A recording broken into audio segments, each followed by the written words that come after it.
Janelle Schaefer here with Sheep Hill Herbs. Welcome back to another video.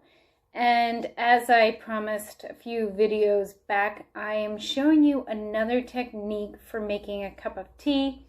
This time I'm making it with dried herbs. So stick around.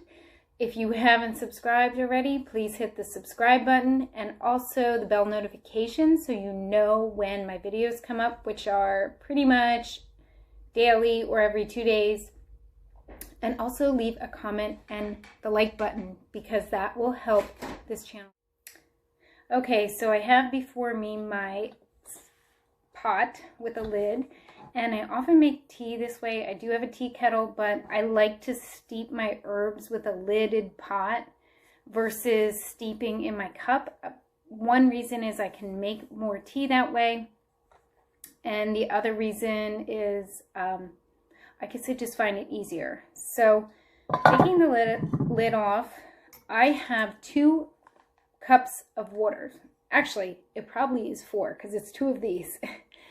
So 4 cups, 2 teacups, big teacups. So I add, and I do the simpler's method, which is measuring by sight.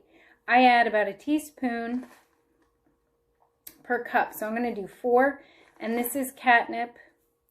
And catnip is a very safe herb, so I can not be so exact with my measurements. If I were doing this medicinally, I would probably want to be more precise. If I were using more medicinal herbs for a specific action versus making a cup of tea as a delicious beverage, not without benefits, but more just like a beverage tea, an herbal tea, a tea time kind of tea, so you can not worry so much about being precise. Simpler's method works fine. If you like a stronger cup of tea, you can do a tablespoon. Usually your tea blends have delicious tasting herbs, chamomile, lavender, peppermint. The more medicinal teas, actually, quite frankly, are usually the barks, and I would be like simmering or slow boiling those. So this is catnip. Catnip has like a minty kind of taste, a slightly minty. I think it's pleasant by itself. I do sometimes add a little bit of milk and a little bit of honey.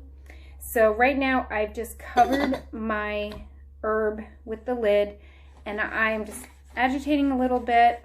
In fact, just to make sure it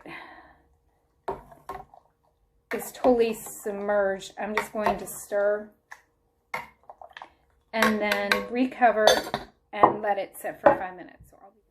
Okay, so my tea is ready to strain into my mug. So I'm using a large mug, and I have this sort of strainer today. This is just a really nice kind that just sets right in the top.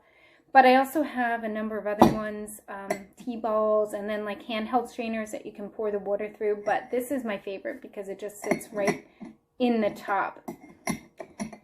So I'm going to use a ladle because it's less messy. Sometimes I use a measuring cup. And I'm just going to ladle the tea through the strainer so that the strainer is catching the dried herb. And then I'm filling up my teacup. And if you watched my other video where I used fresh herbs, sometimes I let the fresh herbs go into the teacup versus the dried. You don't want to have your dried herbs in your teacup necessarily. I mean, I guess you could, but I like to strain them out. So I'm just going to put the strained herbs back in my teapot. And I'm going to cover again because that will continue to steep and get stronger.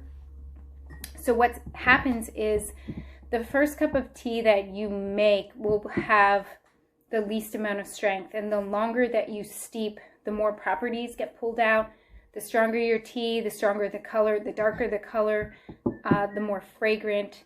So my first cup will be a lighter color, and then as I continue drinking, it'll get darker and have more flavor. So I hope you have learned how to make a cup of tea, and you'll give it a try, and I'd love to hear some feedback. So thanks so much.